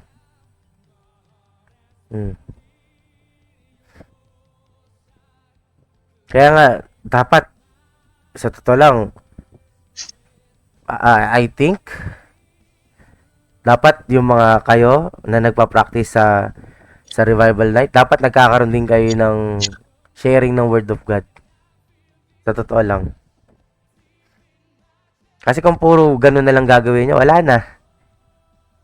Sasayaw na lang sasayaw. Pag wala na yung June 12, June 30 na, wala na. Kung hindi nila maintindihan. Kailangan talaga nating ayusin na lahat. 'Di ba? Kung paano sinabi ng Diyos sa atin sa pamamagitan ng mga tinuro niya na we need to set our heart to Jesus na. 'Di ba? We need to fix our hearts na to Jesus. 'Di ba? Of course, it's hard. Marami pang struggle. Marami yan. Kasi sabi nga ni Jesus Christ, ang kingdom of God, inaatake. Inaatake. Kaya kung hindi tayo magiging maingat, ako, baka mapasok na naman yung kaharian natin. Clash of Oh. Clans. Oo. Kaya- Matitristers tayo. Kaya nga kung marunong ka maglaro ng mga strategy game na nagde-defend ka ng castle, i-apply mo sa buhay mo. Oh. 'Di ba? Siguraduhin mong hindi makakapasok yung kaaway sa buhay mo, ha? Baka latagan ka lang ng thesis, naku po. Oh. 'Di ba? We really need to hindi lang naman ikaw eh. Oh. Oh. Kahit kami, 'di ba? Muntik na rin kaming hindi matuloy sa mission trip namin kasi kahit ako inaano ng kaaway, ang dami nagme-message sa akin, iwanan mo yung misis mo. Saan ka pupunta? Iwanan mo yung misis mo. Ganyan ba yung asawang lalaki? Ang sakit kaya nun. Kung pwede lang sabihan ng bad words yun eh. Oh. 'Di ba? Oh, tapos nung nasa mission pa kami, nung nasa Tabaco kami ng Tuesday, lumindol pa sa Manila. Mundol. Oh. Yes.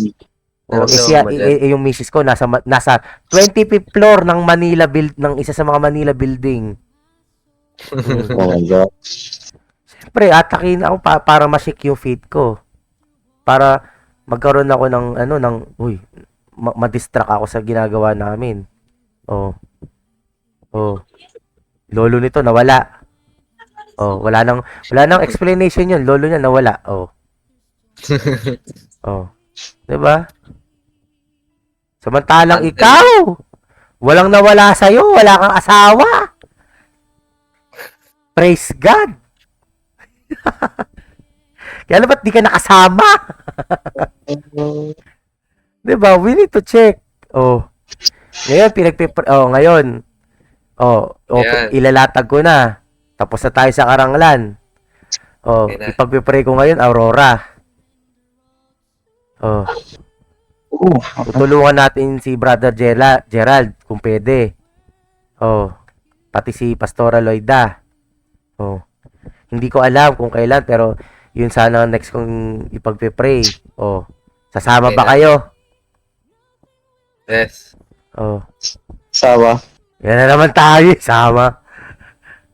Oh. Kailangan lang talaga ready. Oh, kaya magpray tayo, 'di ba? Nabigyan tayo ng araw, ng month na maayos. Oh. Kailangan na talaga ready. Oh. Siyempre, wag lang natin pag-pray yung gawain. Pag-pray din natin sarili natin. Para pag pinayagan tayo ni Lord, walang mawala na isa. Alam mo, yun ang kaya masabi kong buhay talaga yung Diyos eh. Kasi nung pinayagan tayo ng mag-ministry, may nawala. Oh, kasama pa natin yun na nagpipray. Di ba? Oh. Hindi ko, kung ako tatanungin mo kung magpapalit tayo ng position, tapos yung naranasan ko, alam ko mahirap din, pero I will pray for that talaga. Pero feeling ko, ewan ko ako nagsasabi nito, pero siguro tatanggapin ko umulit ng next year. Kung ako yun. Yes. Oh. Malay mo, hindi ka pa nga umulit nun eh. Ewan ko. Kasi kung madadampas sa pakiusapan yun, diba? I don't know. Kasi yun yung sinasabi ko sa atin, 'di ba? Na pag may yung kumbaga alam natin na may divine favor, may divine intervention, mayroon ng divine signal na binigay sa atin si Lord. 'Di ba? Tapos biglang oh. Ngayon, kung ipagpa-pray natin yung Cebu, pag-pray natin na yung mission trip yung nice natin na mangyari sa Aurora, then pag-pray natin yung bawat isa. Pag-pray mo ako, pag-pray ko kayo. Pag-pray natin na sana pag nag-mission trip tayo, masunog yung mga papers mo. Ng school nyo. At least may reason ka para diba? Yeah. Malo. Diba? Wala May nang reason. kuryente Diba? gumuho na lang bigla yung STI. Sayang. Diba? Kasi kailangan, sa totoo lang, sayang wala ka talaga. Sabay first time mo lang sana nun. First time mo Kaya sana. nga, diba? Parang lang. Si Jacob talagang, nakita ko yung mga nangyari sa kanya, ay nakakatuwa. Ganda ng process. Diba? Answered prayer talaga yung preparation. Yung preparation. Yun ang answered prayer. Actually, sa totoo lang, kahit yung pag on the way namin, hinahadlangan kami ng kaaway. Kasi naligaw pa kami. Nung papunta kami, naligaw pa kami. Pangalawa, nasirahan pa kami. Nasira yung aircon ng bus na sinasakyan namin. So, para kaming niluluto sa loob. Naligaw kami. As in talagang sobra. Tapos, nung pauwi kami dito Manila, ewan ko kung nasabi na ni Brother God sa parents niya, muntik na kaming mabangga ng truck. Yung tricycle. Nung pauwi na kami. Dito sa Manila. Nung hinahatid na kami. Yes. Ilang beses na muntik nang mahagip yung sinasakyan naming tricycle. Tingnan pa kami makagat ng aso. Ang daming nangyari sa amin. Akala namin yung pag-uwi safe. No. Ang dami.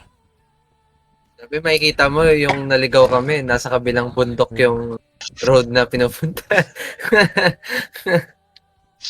Kaya talagang sobra yung mga naranasan namin sa Karanglan. Pero, blessing in disguise kasi yung mga naranasan namin nakita namin yung pagkilos ni Lord sa buhay namin.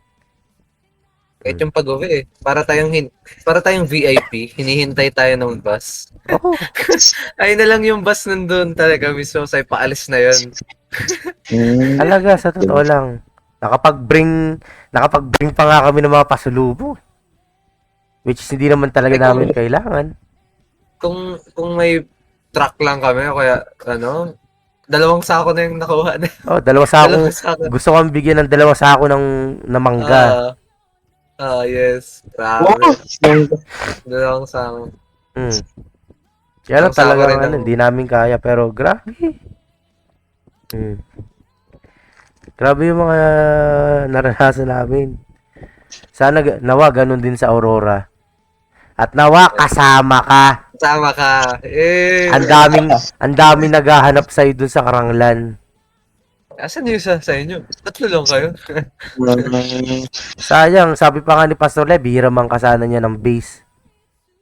Oo. Oh! Eh wala eh, sabi ko wala, basta na ano sa girlfriend. So, Oh! ay nako. Ganda Oh. rin ng mga sharings ng pastors. Yung mga Oh, nakarinig din kami naranasan ng nila. mga testimony nila. Grabe. Oh, Nakakahiya. yung mga pastor natin, every month nag-evangelism sila. Oh, yes. Oh. Tapos yung program nila na worship service din ngayon doon. May Sunday school muna bago praise and worship tsaka sermon para lahat natututo. Oh. Review. Oh. 'Di ba?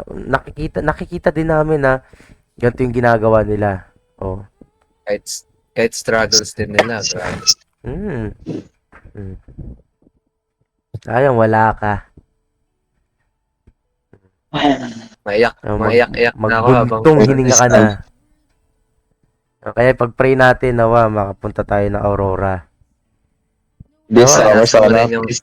Paranasan mo rin yung truck sa likod. Maranasan mo rin sumakay sa ang ganda na service namin, truck. Oh? Open eh. Oo. Truck sa likod. Yan, pag-pray natin yung kung lolobin na paano na makapag-Aurora tayo. Mabisita natin si brother Gerald tsaka si Pastora Loida. Tapos mga paggawain din doon. Sana kasama ka na. Para pag-pray din natin pag-pray din natin nawa may makasama rin tayo ibang mga youth na 'di ba? Na actually gusto ko naman talaga na marami kagaya nung dati nung 2019 pero alam mo yun dapat yung heart natin ready. 'Di ba? Kung sasama tayo doon, yung heart natin ready. Oh. Tsaka bulsa natin ready kasi mahal pa masahe nun, Aurora eh. Oh. Naka-stash pa yung kayo dyan eh. Hindi nagamit. Oo, hindi nagamit sa sa Karanglan eh. Oh, o at least may dagdag budget ka. Kasi dyan namang lilibre sa lahat. Hmm. Ay, nako. Sige, nawa may naunawaan tayo sa mga napag-usapan natin ngayon. Diba? Yes. So, it's so clear. Nawa, naliwanagan tayo. Kahit naman ako I'll say na kahit ako may struggle pa rin, 'di ba? Pero we need to continuously pray to overcome, 'di ba? At higit sa lahat dapat talaga na mapuspos tayo ng Espiritu Santo. Kasi without the guidance of the Holy Spirit, lahat ng gagawin natin puro ego, puro sarili natin, pang sarili. And yun, darating yung time na magiging mga magnanakaw tayo ng kalwalhatian ng Diyos, di ba?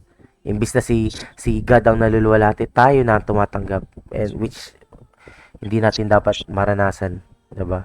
Kung may magluluwalhati man sa atin, dapat ang Diyos lang yun, di ba? Kaya nga I always, kumbaga lagi kong mindset yun na I'm a servant, parang yun ang mindset ko na alipin ako ni Kristo. 'Di ba? Na dapat si Jesus Christ lang maluwalhati, hindi ako. Minsan masakit. Tama yung sinabi ni Pastor Manny dun na parang may sinabi niya na minsan gusto natin yung ginagawa natin napapansin. 'Di ba? Minsan Yes! gusto natin tayo naluwalhati. Guilty ako doon.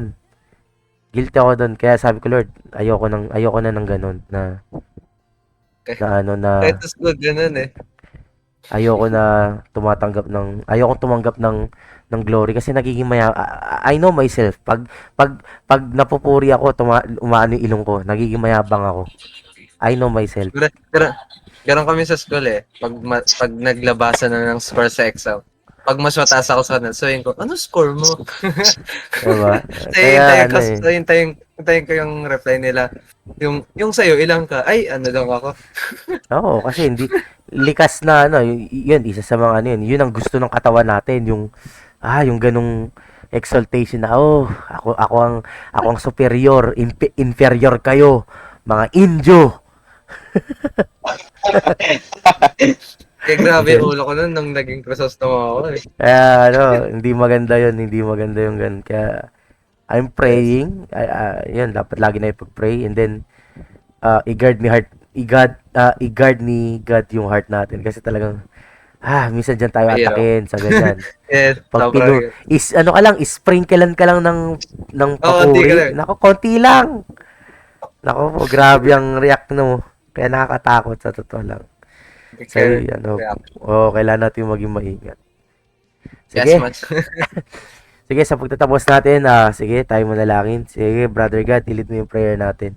At isama mo na rin sa prayer yung gawain natin sa June 12. Tayo tayo manalangin.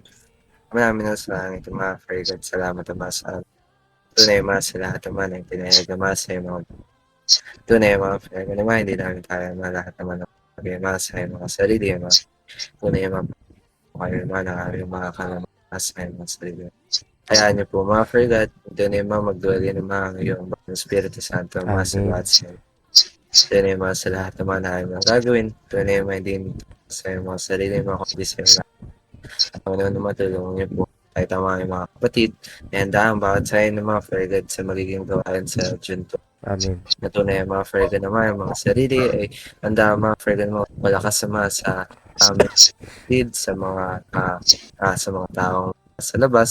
Patuloy mga ikaw makilala at yung mga taas. Panginoon, salamat naman sa araw na ito. Tinataas din namin ang mga kaming gawain ng mga Fergat, mga kaming missions, ikaw mga Fergat.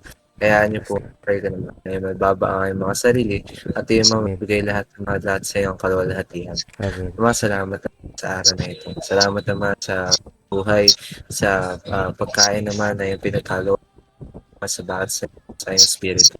Kaya niyo po, pray ka naman na mag-guard naman ang aming heart, lalo na naman this time sa mga pray ka naman na ito ang aming weakness sa mga pray ka naman sa salamat naman sa inyo. Iyong pangalan. Ito ang minti dalangin for God. Jesus Christ. Amen. Amen. Sige po, next time po ulit. God bless po sa ating lahat. Bye-bye! Bye guys.